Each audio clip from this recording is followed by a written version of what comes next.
오늘 사연을 보내주신 분은 무척 효심이 깊고 인품이 좋은 분이세요. 나를 나쁘게 대했던 사람에게 정성을 다하는 일은 결코 쉬운 일이 아니죠. 하지만 오늘 사연자분께서는 그 일을 몇 년 동안 하셨던 분이고 그에 걸맞은 복을 받으셨네요. 구독자분들도 한번 들어보시고 과연 나였다면 이런 상황에서 어떻게 했을지 한번 생각해 보시는 것도 좋을 듯 합니다.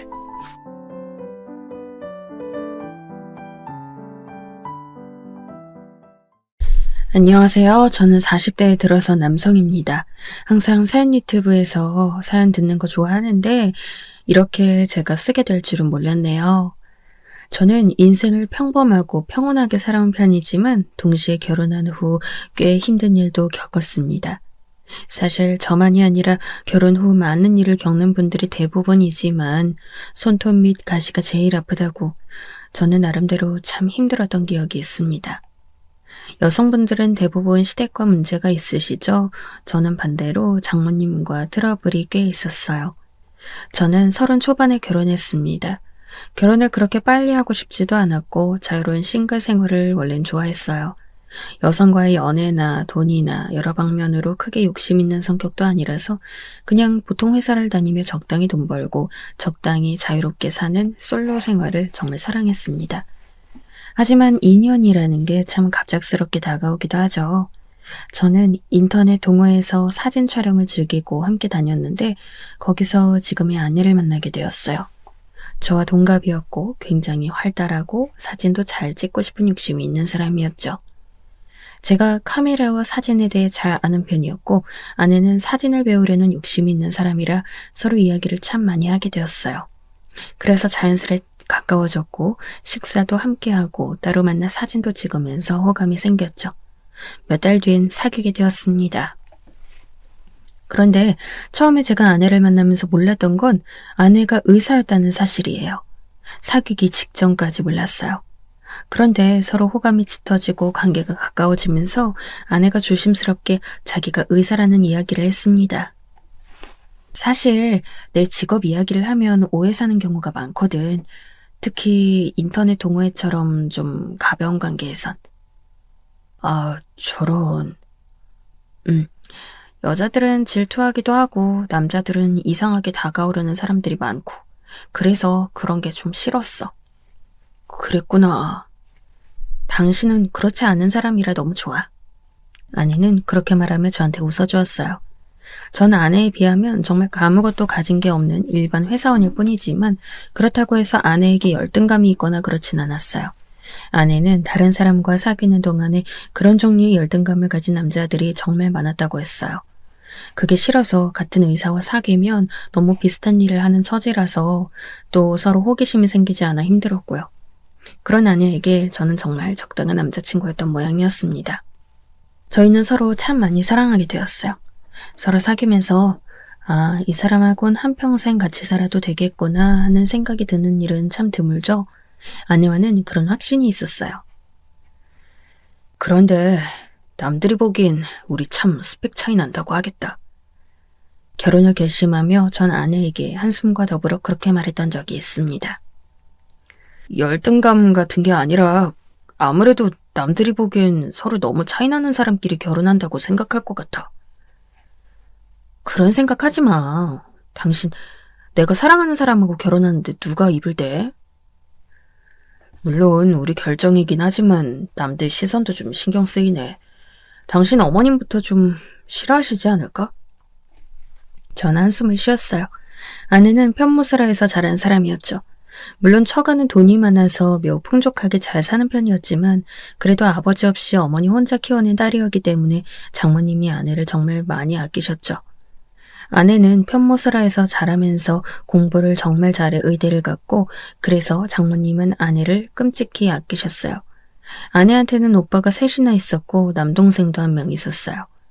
요즘 세상에 5남매나 되는 대가족이었던 것인데 장모님은 사업도 잘하시고 장인어른이 물려주고 간 재산도 굉장히 많은 편이라 모든 식구가 아주 경제적으로 풍요롭게 살았다고 합니다. 아내가 의사가 되고 난 이후에는 돈을 잘 벌었으니 경제적으로 걱정할 문제는 조금도 없었던 거죠. 저 같은 경우는 아주 평범한 집안에서 평범하게 자라나 살아온 남자였어요. 부모님은 노후 준비는 되어 있으시지만 그렇다고 경제적으로 여유로운 집은 아니었어요. 저 역시 특별히 공부를 잘한 것도 아니고 그저 먹고 살기 취업 가능한 정도의 학벌을 갖고 있었을 뿐이죠. 아내와 비교하면 정말 여러 가지 면에서 차이가 많이 나는 조건이었어요. 그리고 저희는 결혼 전부터 난관에 부딪혔습니다. 예상대로 장모님이 반대가 나타났던 거죠. 제가 처음 처가에 가서 장모님 뵀을 때 장모님은 노골적으로 절 싫어하는 티를 내셨어요. 아니, 넌 어쩌자고. 아휴, 하여튼. 저한테 직접적으로 말씀하신 건 아니지만 아내에게 노골적으로 눈을 흘기며 못마땅하게 말씀하셨습니다. 타박하는 티가 여실히 나는 말투였기 때문에 모를 수가 없었죠. 하지만 아내는 모른 척하면서 제 팔짱을 끼고 웃었고 장모님은 그냥 입을 다문 채 저와 아내를 번갈아가며 노려보셨어요. 그 눈길에 식은땀이 줄줄 났던 게 기억납니다. 아내가 워낙 스펙도 좋고 장모님도 재산이 많았던 터라 장모님은 하고 싶은 말씀을 거의 다 하셨어요. 원래 기가 센 성격이시기도 했고요. 결혼이 결정되고 나서 얼마 후 장모님은 늦은 밤에 절 불러다가 처가 방에 앉히셨어요. 아내와 같이 방에 앉아 있는데 얼마 안 있어 도우미 이모님이 들어와서 술상을 내려놓으셨죠. 마시게. 예, 장모님. 장모님은 먼저 말없이 저한테 술을 권하셨어요. 전 당황했지만 얼른 술을 받아 마시기 시작했는데 제 주량이 좀 약한 편이라 걱정이 많이 되었죠. 옆에서 아내가 제 눈치를 보면서 술잔을 적당한 때에 빼앗아서 마시기도 했습니다. 장모님은 못마땅하게 아내의 손길을 노려보았지만 아내도 별로 물러서지 않았어요. 아내 역시 장모님을 닮아서인지 성격이 상당히 강한 편이었거든요. 장모님은 한참이나 말씀도 안 한 채로 술을 드시더니 한숨을 푹 깊게 쉬었습니다. 아휴, 난 정말 자네가 그리 마땅치 않아. 그건 잘 알고 있겠지만 말이야. 알고 있습니다, 장모님. 어떻게 내 잘난 딸이 말이야. 장모님은 얼굴이 어두워졌어요. 하지만 전 솔직히 장모님의 마음이 이해가 됐어요. 아무리 돈이 많다 한들 혼자 몸으로 아이들 길러내는 것이 분명 쉬운 일이 아니었을 겁니다. 그런데 5남매 중 가장 잘난 딸이 기대와는 너무 어긋나는 남자를 결혼 상대라고 데려왔으니 상심이 크셨겠죠. 아내 형제들은 전부 다 그리 뛰어난 사람들이 아니었어요. 사업하는 오빠 둘이 있었고 일반 회사에 다니는 형제가 둘이 또 있었죠. 그런 5남매 중에 의사인 딸이 얼마나 자랑스러우셨을까요? 충분히 이해는 됩니다. 나중에 나 죽으면 내 딸한테 가는 재산의 일부를 자네도 누릴 거라고 생각하면 속이 뒤집혀. 죄송합니다. 에휴, 우리 애가 정말 격에 맞는 사람과 결혼했다면 평생이 달라졌겠지. 자네 같은 일반 회사원이 아니란 말이야. 전 정말 할 말이 없었습니다. 저라고 해서 이런 말을 듣는 게 달갑진 않았어요. 저도 평생 평범하지만 당당한 부모님 밑에서 자라나서 남들한테 아쉬운 소리 해보지 않고 자랐으니까요. 하지만 아내는 제가 보기에도 저와 너무 차이 나는 뛰어난 사람이었고 그래서 저도 불평할 수 없었죠. 그리고 장모님의 그런 분노는 저희가 결혼한 이후에도 계속되었습니다. 아니, 결혼한 이후에는 더 심해졌던 것 같네요. 다른 집에서는 결혼한 의사 사위나 며느리에게 개원도 다 알아서 해주고 집도 다 알아서 사오고 차도 외제차로 바꿔준다는 이야기를 들으니 장모님의 화도 좀 이해는 되었습니다. 어쩌다 저런 걸 남편이라고 집어왔니 너는? 하루는 장모님이 화를 내면서 아내에게 그렇게 말하는 걸 들었어요. 집으로 오셔서 같이 저녁 먹고 아내한테는 장모님과 같이 이야기하면서 회포를 풀라 해놓고 제가 부엌에서 설거지를 하고 식탁을 치우고 있었거든요. 그런데 제가 부엌 입구로 다가갔는데 장모님이 그렇게 아내에게 말씀하고 계신 겁니다. 엄마, 무슨 말을 그렇게 해? 사실이잖니. 남들은 다들 지금 개원하고 집도 새로 사고 난리인데 네 남편은 뭘 할 수 있는 게 있어? 그저 집에 와서 먹을 거나 처먹는 식충이지. 엄마, 사위잖아요. 그렇게 말하면 안 되지. 얼마나 착한 사람인데. 착한 게 밥 먹여주니? 너네 애가 왜 이렇게 생각이 없어? 엄마, 나 엄마 딸이에요. 평생 나 봐오면서 못 믿어요? 나 내 인생에 가장 도움되고 가장 좋은 사람으로 고른 거예요. 에휴. 아내는 침착하게 계속 장모님께 말했지만 장모님은 전혀 설득되는 기색이 아니었어요. 너 아기도 낳을 거니? 물론 낳아야죠. 너 애 낳으면 이혼도 힘들어지잖아. 어떻게 될지 모르는 건데 낳지 마. 엄마, 어떻게 그런 소리를 해요? 사실이잖아. 조금 더 살아보고 진짜 확신이 들면 그때 나. 아우, 나 벌써 노산이에요. 나이를 생각해야지. 나는 너 좀 살아보고 갈라섰으면 좋겠어. 정말 이건 아니야. 장모님은 그렇게까지 말을 했어요. 아내는 속상한 듯 화를 냈지만 장모님한테는 씨알도 먹히지 않는 것 같았죠. 그런 소리 할 거면 우리 집 오지도 말아요, 엄마. 나는 널 걱정하는 거야. 걱정이 아니라 저주같이 들린다고. 그런 말 하지 마세요. 결국 장모님과 아내는 싸우기까지 했습니다. 이런 일이 제법 자주 일어났어요. 제가 자리에 있든 없든 장모님은 거침없이 말하는 지경에 이르렀죠. 장모님은 정말 제가 아내의 인생을 망쳤다고 생각하며 절 증오하기까지 했어요. 저는 솔직히 시작 전부터 제가 아내와 차이가 크다고 생각했기 때문에 묵묵히 감수했습니다. 물론 그렇다고 기분이 나쁘지 않거나 속상하지 않은 건 아니었죠. 충분히 화도 났지만 그래도 제가 아내처럼 좋고 능력 좋은 사람과 결혼해서 생길 수밖에 없는 일이라고 생각했어요. 사실 의사인 아내와 결혼해서 좋은 점만 있진 않았습니다. 물론 제가 제 벌이로는 상상하기 힘들 정도의 경제적인 생활 수준을 유지할 수 있었던 건 맞아요. 의사는 일반적으로 생각하는 그 정도의 벌이가 아닌 까마득히 위에 있는 돈을 벌어들이더군요. 당연히 그런 여유는 좋았습니다만 아내는 그만큼 바쁘기도 했어요. 저는 결혼하고서 알콩달콩 둘만의 시간을 마음껏 가질 수 있을 줄 알았는데 아내에게는 전혀 그런 시간이 나지 않았죠. 저는 그저 아내가 시간 맞춰 들어와 같이 한두 마디라도 할 수 있으면 거기에 감사해야 했어요. 물론 살림도 제가 거의 다 했고요. 아내는 사람을 쓰자고 했지만 저는 그래도 제가 시간이 있으니 제가 집안일을 하면 된다고 생각했어요.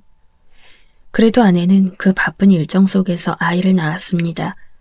의사인 아내가 자기 경력이 중간에 비는 것도 감수하고 아이를 낳아줘서 전 너무 고마우면서 눈물이 나더라고요. 하지만 장모님은 아내가 아이를 낳은 것 자체가 너무 화가 나는 일이기도 한 것 같았어요. 아이는 내가 길러주겠네. 네? 아니요, 장모님. 제가 육아휴직을 내면 됩니다. 장모님이 힘들게 육아를 하실 필요는... 분명히 똑똑한 아이일 텐데 자네가 길러서 어쩌려고? 제대로 길러서 똑똑한 아이를 만들어야 하는데 자네는 그만큼의 능력이 안 되잖아. 장모님... 내가 기를 테니 손 떼게. 장모님은 아내가 다시 직장으로 돌아가는 시기에 아이를 자기가 기르겠다며 주장했습니다. 하지만 아내가 그것을 그대로 두고 보고만 있지 않았죠. 엄마, 그런 소리 말아요. 애는 우리 남편이 볼 거예요. 왜? 너희 남편이 대체 뭘 할 줄 아는데? 충분히 능력이 있고 다정다감하고 좋은 아빠 될 거예요. 걱정하지 말고 참견도 그만하세요. 아내는 날카롭게 장모님께 쏘아붙였어요. 아내가 철저하게 제 편이었기 때문에 전 그래도 장모님과의 잦은 마찰 속에서 살 수 있었던 것 같아요. 그렇게 저희는 어려운 속에서도 가정을 이루어 행복하게 살았습니다. 사실 저도 아내가 워낙 잘 벌어서 일을 그만두려면 얼마든지 그만둘 수 있었지만 그리고 아내는 제가 원하는 대로 하라고 했지만 그래도 장모님이 저런 태도 때문에 일을 그만둘 수는 없었어요. 대신 조금 더 편안한 직장으로 옮겨서 육아휴직 내서 아이 기르고 집안 살림을 도맡아 했죠. 아이는 초등학교에 입학했고 그래서 덕분에 한숨을 돌릴 수 있었어요. 전 복직한 상태였지만 시간 선택제로 일하고 있어서 하루의 절반 정도는 아이에게 쏟을 수 있었습니다. 그런데 그때쯤이었어요. 장모님 건강에 이상이 생긴 것이 말입니다. 사실 원래도 장모님은 식생활이 그리 건강한 분은 아니었어요. 의사인 아내가 계속해서 잔소리하고 식생활을 제대로 하라고 말했지만 별로 듣지 않으셨죠. 운동도 거의 안 하셨고요. 매일같이 고기 드시고 맥주 마시고 기름진 튀김 음식을 선호하셨습니다. 아주 짧은 거리도 거의 차만 타고 다니셨죠. 그러다 보니 살도 많이 찌셨는데 혈압도 상당히 높으셨고요. 아내는 의사인 딸이 있는데 모친이 이렇게까지 식단 관리 안 하면 무슨 소용이냐며 항상 목소리를 높였지만 정말 아무런 반응이 없었어요. 그리고 그 당시 저와 아내가 마흔쯤 되었던 시기였어요. 장모님은 70 가까이 되신 나이였죠. 그런데도 굉장히 평상시에는 정정하셨는데 어느 날 아내에게서 급한 연락이 왔습니다. 여보, 지금 당장 병원으로 가죠. 아내는 앞뒤 상황 설명 없이 저한테 병원 하나를 불러줬어요. 거의 숨 넘어갈 듯 급박한 아내를 진정시키면서 전 당황했죠. 아내는 평소 아주 침착한 사람이라서 절대 이렇게 사람을 재촉하거나 하지 않았으니까요. 왜? 무슨 일인데? 엄마가 쓰러지셨대. 지금 교회에서 쓰러지셔서 응급실로 실려가서 나한테 연락 왔어. 뭐? 장모님이 쓰러지셨단 말에 저는 허둥지둥 일어나 병원으로 달려갔습니다. 아내도 자기 병원 문을 닫고 급하게 달려오고 있다고 하더군요. 이야기를 들어보니 장모님은 중풍으로 쓰러지셨어요. 그러니 뇌졸중이었죠. 아내는 숨 막힐 정도로 걱정을 했습니다. 저와 아내는 장모님이 실려가신 응급실에서 만나 안으로 들어갔고 의식이 없는 장모님을 마주했어요. 내가 그동안 그렇게 먹는 거 조심하라고 이야기했는데. 아내는 얼굴이 하얗게 질려 있었습니다. 장모님은 분명 저를 무척 싫어하고 그래서 아내와도 많이 싸우셨지만 그럼에도 불구하고 아내는 장모님을 끔찍이 사랑했죠. 사실 장모님이 저를 싫어하는 이유에는 아내를 위한 이유가 가장 컸어요. 장모님의 눈에 저는 아내를 충분히 행복하게 해줄 수 없는 능력 없는 사위이기 때문에 절 싫어하셨죠. 아내 역시 그걸 잘 알고 있었고 철저하게 제 편에 서서 편들어 주었지만 그렇다고 해서 장모님을 미워하거나 하진 않았습니다. 저 역시 장모님의 심정을 이해했기 때문에 숨막히게 걱정이 되었습니다. 당연히 아내만큼은 아니지만 7년이나 살면서 언제나 대화를 나누었던 장모님이 갑자기 쓰러진 상황에서 걱정이 안 될 수 없었죠. 장모님을 병실로 옮기고 나서 아내는 상세한 설명을 들었습니다. 저한테 아내는 거의 울 것 같은 표정으로 말했죠. 뇌혈관이 막힌 거야. 너무 기름진 걸 많이 먹고 운동도 안 하는데 연세는 드셔서. 그러고 보니 가족력도 있다고 하셨지? 당신한테 말했었지만 우리 외할머니도 뇌졸중으로 거의 10년을 누워 계시다 돌아가셨거든. 그래서 내가 그렇게 조심하라고 한 건데. 아내는 거의 절망적인 얼굴이었어요. 장모님의 상태가 그만큼 안 좋은 거였죠. 실제로 담당 의사한테 전말을 들어보니 장모님은 아주 상태가 안 좋았어요. 아예 앞으로 일어나지 못할 수도 있다고 하더군요. 영원히 반신불수인 채로 그리고 아예 의식도 없으신 채로 살아가게 될 수도 있다는 거였어요. 가슴이 아프더군요. 아무리 절 싫어하고 증오까지 했던 장모님이라도 그래도 어른이었습니다. 저희 아내의 가장 사랑하는 모친이기도 했고요. 아내는 너무 걱정돼 견딜 수 없어 하면서 장모님의 손을 잡은 채로 병실에 있었습니다. 그렇게 며칠이 지나자 뒤늦게 소식을 들은 다른 형제들이 오기 시작했어요. 병실에 들어선 형제들은 장모님의 상태를 살펴보며 경과를 들었습니다. 그러더니 난처한 얼굴로 서로 눈을 마주치더군요. 며칠 뒤 장모님은 조금 의식을 차리셨어요. 그나마 의식 차린 것만도 굉장한 일이라고 의사가 그랬죠. 아내는 정말 기뻐하면서 장모님을 붙들고 울었습니다. 장모님은 처음에는 아내도 못 알아본 채 멍하니 눈만 뜨고 있다가 곧 아내를 알아보고서 눈물을 흘리셨어요. 이제 어쩌면 좋으니? 장모님은 띄엄띄엄 말씀하셨어요. 난 이제 죽는 게 나은 것 같구나. 그런 말 하지 말아요, 엄마. 진짜 하지 말아요. 아내는 서글프게 울면서 장모님을 붙들었어요. 그 강하고 단호하던 장모님이 저렇게 힘들고 쇠약해진 모습이 되었다는 것 자체가 충격이기도 했죠. 저도 장모님 곁에 서서 묵묵히 눈물을 삼켰습니다. 그리고 다시 세 분의 형님과 한 명의 처남이 들어왔어요. 그들은 난처한 얼굴로 장모님을 바라보았죠. 장모님은 눈을 감고 있어서 다른 사람들은 장모님이 자는지 안 자는지도 모르는 상황이었습니다. 그래서 어머니 누가 모실 거야? 둘째 형님이 그렇게 눈치를 보며 묻더군요. 전 순간 의아했지만 어쨌든 형제간에 서로 어머니의 소재를 알아야 하니 그러는 거라고 이해했어요. 그러는 다음 순간 큰형님이 그러더군요. 네가 모셔야지. 너 애도 없잖아. 무슨 소리야 형. 형이 모셔야지. 형이 장남이잖아. 뭐? 장남인 게 무슨 상관이야? 요즘 세상에 내가 뭘 더 받는 것도 아니고. 큰형님이 아주 날카롭게 반응하면서 둘째 형님 말에 쏘아붙였습니다.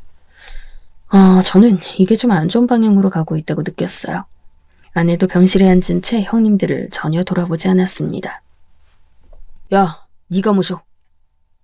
왜 내가? 막내인 내가 왜 모셔? 진짜 덕은 형들이 다 봐놓고. 처남이 펄쩍 뛰더군요. 나 곧 애도 태어나. 결혼 망치려고 작정했어? 그럼 어쩌라는 거야. 다들 못 모시면. 그러더니 그 4명은 전부 다 시선을 아내에게 돌렸습니다. 물론 저한테도 시선이 왔죠. 아내는 말없이 그 시선을 맞받아 보면서 말했어요. 나한테 모시라는 거야? 야, 어머니가 너 제일 예뻐하시잖아. 요즘 세상에 딸이라고 안 모시는 게 어딨냐? 자기들도 억지스럽다는 건 아는지 웃음을 띤 채 그렇게 말하더군요. 어머니도 네가 제일 편할걸? 네가 모셔 그냥. 그래, 누나가 돈도 제일 많이 벌잖아. 그래, 뇌졸중은 한번 알아놓으면 뭐 몇 년이 될지도 모르는 건데 재정적으로 감당 가능한 사람이 맡아야지. 아내는 그 말을 들으면서도 말이 없었습니다. 그러더니 절 한번 바라보았죠. 사실 장모님을 모시는 건 부부가 같이 감당해야 하는 일이니 저한테도 묻는 것이 맞았습니다. 아내는 그런 면에서 절대 경우 없는 사람이 아니었고요. 저는 그래서 흔쾌히 고개를 끄덕였어요. 모셔야죠. 부모님인데요. 아이고 그래. 우리 어머니가 사위 하나는 잘 얻었지. 큰형님이 반색했습니다. 막내 처남도 아주 기뻐하면서 고개를 주걱거렸죠. 잘 생각하셨네요. 진짜 잘하셨어요. 좋아하지 마. 우린 자식된 도리를 하는 거야. 아내는 단호하게 말했습니다. 그러면서 형제들을 둘러보는데 아내의 날카로운 눈빛 때문인지 좋아하던 사람들이 전부 고개를 돌리고 눈을 피하더군요. 엄마, 내가 책임질 거야. 그리고 우리 남편하고 나하고 둘이서 엄마 지극정성으로 모실 테니까 우리하고 엄마한테 다른 거 바라지 마. 아내는 그렇게 말하면서 형제들을 죄다 내보냈어요. 그렇게 거의 쫓겨나듯 나가면서도 형제들은 아주 마음이 가볍다는 듯 농담을 하면서 나가더군요. 모두가 나간 후 장모님과 우리 둘만 남은 병실에서 아내가 씁쓸하게 말했습니다. 항상 저런 꼴이야. 여보, 저렇게 부모한테서도 무조건 등만 보려고 하고 본인들이 책임지는 상황은 죽어라 피하려고 하지. 난 엄마를 너무 사랑하지만 저 인간들 버릇이 저렇게 된 데에는 엄마 책임도 있어. 그게 무슨 말이야? 오빠들 계속 사업 말아먹어도 엄마가 돈을 계속 대줬거든.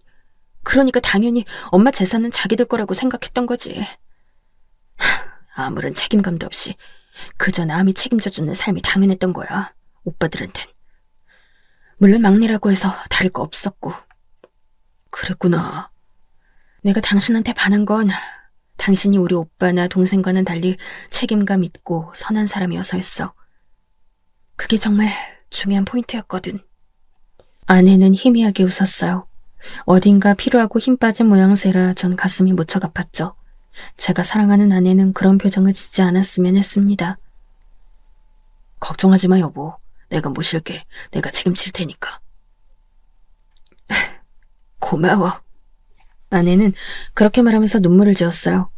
아내는 평상시 무척 강한 사람이었고 그래서 그렇게 눈물을 보이는 게 다소 충격적이었어요. 그때부터 저희는 장모님을 모시고 살기 시작했습니다. 하지만 회사에서 휴직계를 내기가 쉽지 않았어요.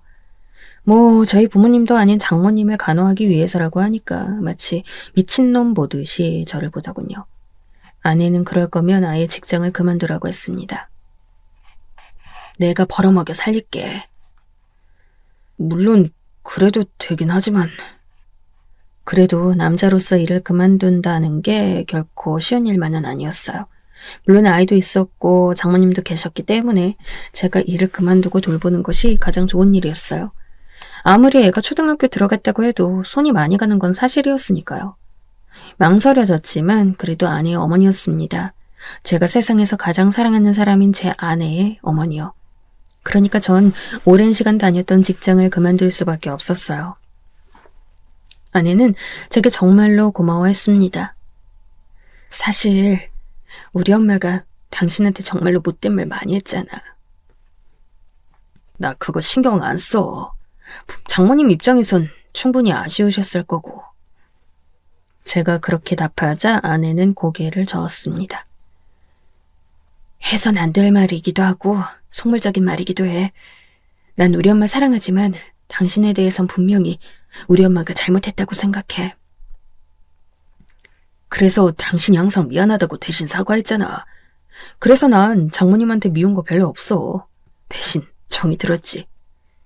제가 그렇게 말하자 아내는 고맙다며 눈물을 글썽였어요.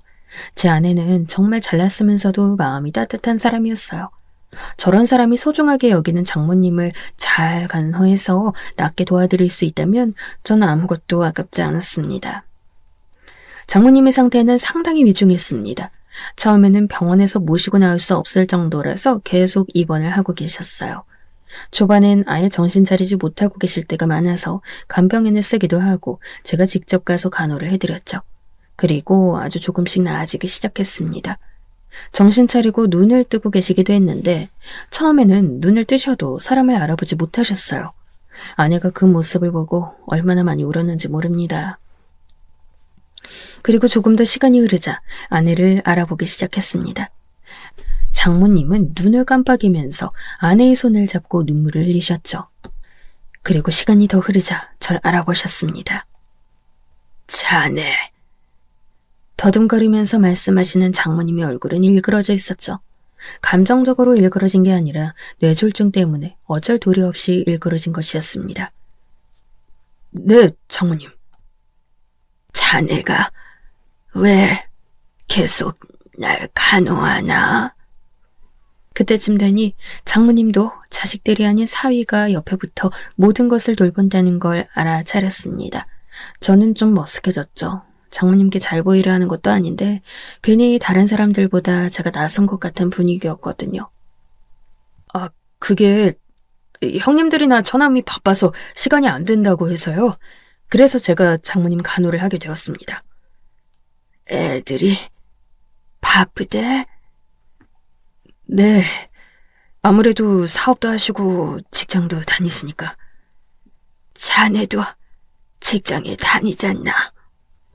저 직장 그만뒀습니다. 숨겨봤자 나중엔 당연히 아시게 될 거라 전 그냥 처음부터 솔직하게 말했습니다. 장모님은 다소 충격받으신 것 같았죠. 그래도 저도 꽤 안정적인 회사에 다니고 있었기 때문에 제가 직장을 그만둘 거라고는 생각하시지 못한 것 같았어요. 왜? 저희 애도 제가 케어를 하는 게 낫다는 결론이 났고요. 사실 저희 애도 혼자 자라기엔 너무 어리긴 했어요. 복직하고 나서 겨우 몇 달 동안 애를 제대로 케어하지 못하니까 너무 불안할 정도였죠. 그리고 장모님도 아내와 저 중에서 간병을 해야 한다면 제가 직장을 그만두고 간병하는 게 도리에 맞는 일이니까요. 사실 그리고 제가 케어나 관리에 훨씬 적합하지 않습니까? 성격적으로도요.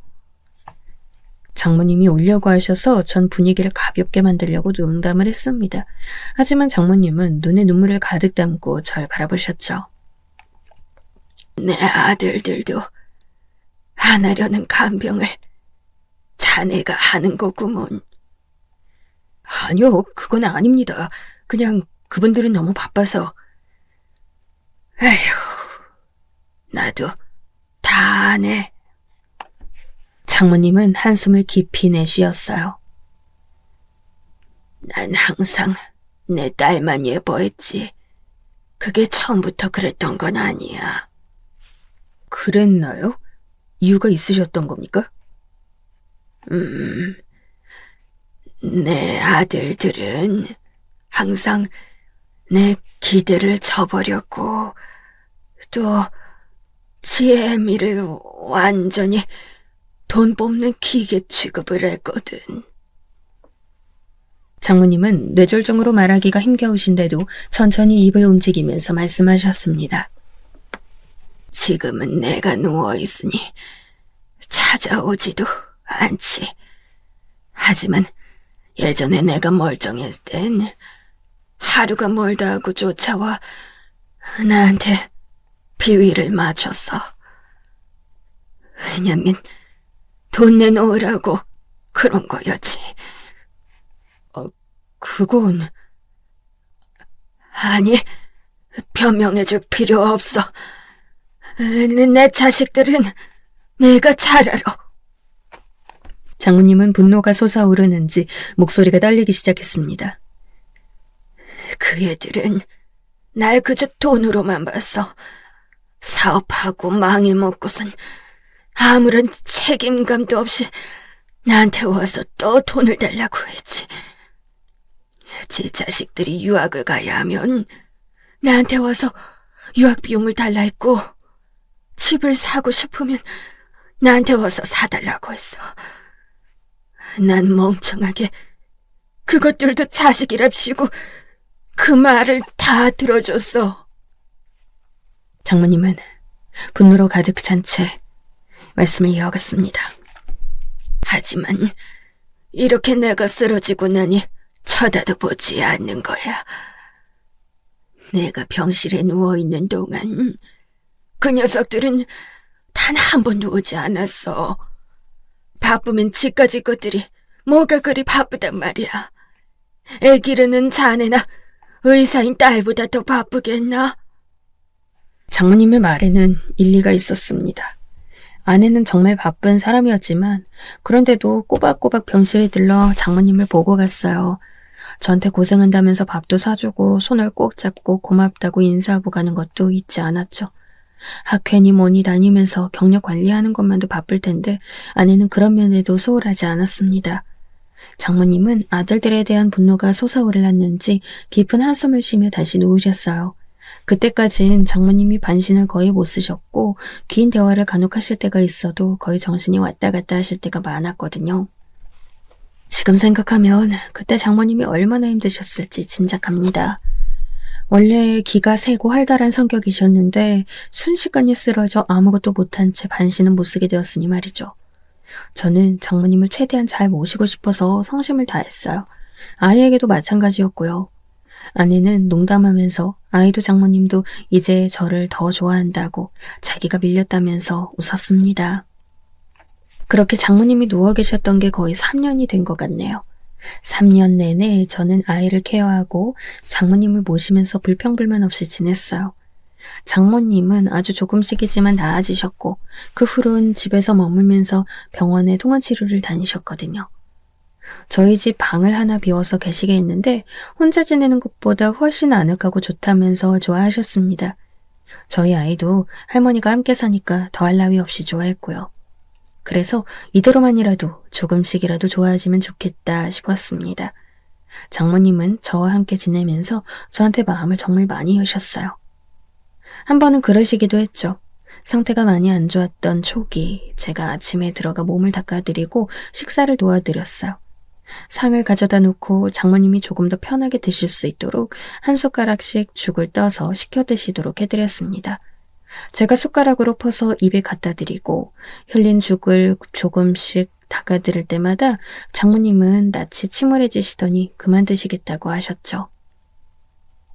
왜 그러세요, 장모님? 아니, 내가 아들 새끼들 기른 것이 아무 소용이 없는 것 같아서. 그런 말씀하지 마세요. 사실이지 뭘. 장모님은 말이 좀 어눌하셨지만 그래도 의사소통엔 문제가 없었어요. 조금씩 더 나아지고 계셨으니까요. 내가 그렇게 못되게 굴었는데 결국 내게 남은 건 딸하고 자네밖에 없네. 장모님, 내가 정말 잘못했어. 자네의 진가를 몰라봤어. 장모님은 결국 제 손을 붙들고 우셨습니다. 그동안 얼마나 마음고생이 심하셨을까요? 사실 그 당시에는 장모님이 다시 일어나 걸으실 수 있다는 희망도 없었어요. 반신을 거의 못 쓰고 있어서 제가 침대에서도 일으키고 다시 눕혀드려야 할 정도였으니까요. 장모님은 그렇게 한참이나 절 붙들고 우셨고 저도 같이 울었습니다. 장모님의 모진 말에 저라고 해서 상처를 안 받은 건 아니었죠. 하지만 제 정성을 그렇게 알아주시니 그 마음이 전부 다 말 한마디에 풀리는 것 같았어요. 아내는 의사답게 장모님을 보살폈습니다. 집에서도 정확한 의료 처치를 받을 수 있다는 게 가장 큰 장점이었죠. 그 사이 정말 아내의 남자 형제들은 아무도 와보지 않았어요. 장모님은 그런 아들들을 생각하며 이를 가렸습니다. 내가 얼마나 그 녀석들을 위해 살았는데. 전화조차 하지 않고 아무도 장모님의 안부를 묻지도 않았어요. 아내 역시 자신의 형제들이 얼마나 고약한지 이제야 알 것 같다고 하더군요. 장모님은 3년째가 되자 몸이 아주 호전되었습니다. 아내와 제가 지극저성으로 돌본 끝에 결국 벌떡 일어나 걸으실 수 있게 되었죠. 장모님은 그렇게 일어나서 운동이 가능하게 되자 제 도움도 마다하고 매일 아파트 단지를 걸으시면서 운동을 하셨어요. 연세가 많으신데도 일단 한번 움직이실 수 있게 되자 몸은 빠르게 좋아졌죠. 그리고 얼마 뒤 첫째 형님과 둘째 형님이 저희 집에 방문하셨습니다. 연락도 없이 오셔서 저와 아내는 상당히 놀랐죠. 아니, 어쩐 일로? 지금도 혹시 엄마 정신 오락가락하셔? 뭐라고? 아내가 귀를 의심하는 듯한 눈을 하고 반문했습니다. 둘째 형님은 집안을 둘러보면서 눈을 굴렸죠. 아니, 지금 엄마 정신 온전치 않으시면 혹시 우리 건물 하나 팔아서 우리 줄 수 있을까 해서.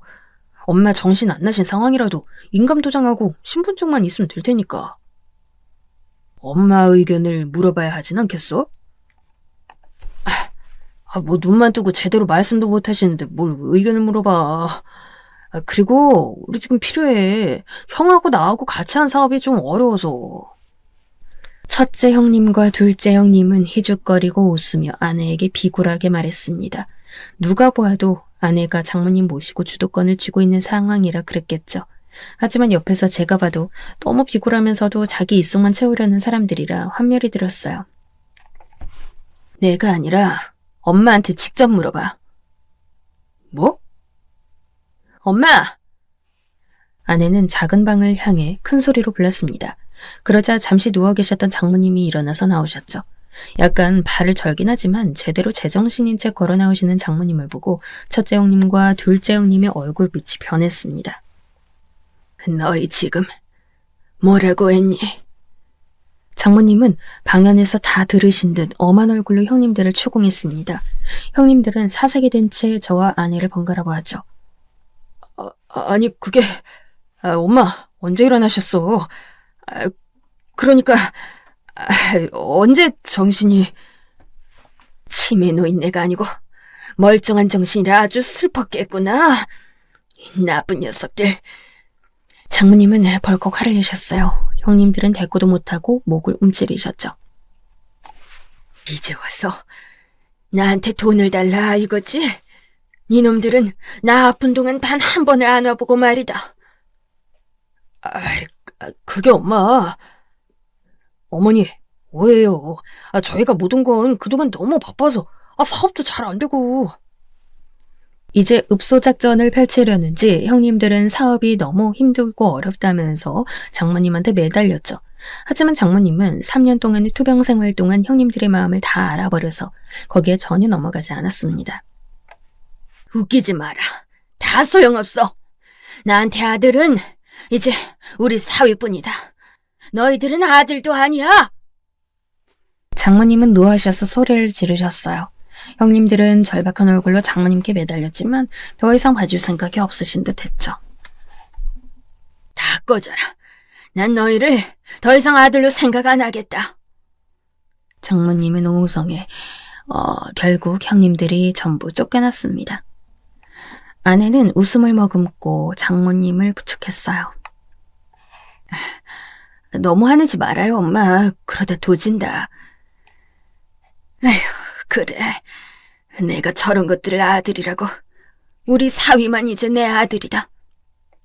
장모님은 저를 곁으로 부르셔서 꽉 끌어안아 주셨어요. 그동안 제가 했던 고생들이 다 지나가면서 눈물이 좀 나더라고요. 진심을 다해 오랜 기간 정성 다했더니 그 무정했던 장모님이 절 알아주셨습니다. 그것만으로도 3년간의 고생이 녹아버리는 기분이었어요. 그리고 지금은 장모님과 아내, 저, 아이가 아주 행복하게 살고 있습니다. 장모님은 이제 많이 좋아지셔서 아이도 돌봐주시고 집안일도 도와주시죠. 전 다시 경력을 살려 취직했고요. 제 이야기는 여기까지입니다. 들으시는 동안 즐거우셨다면 좋겠습니다.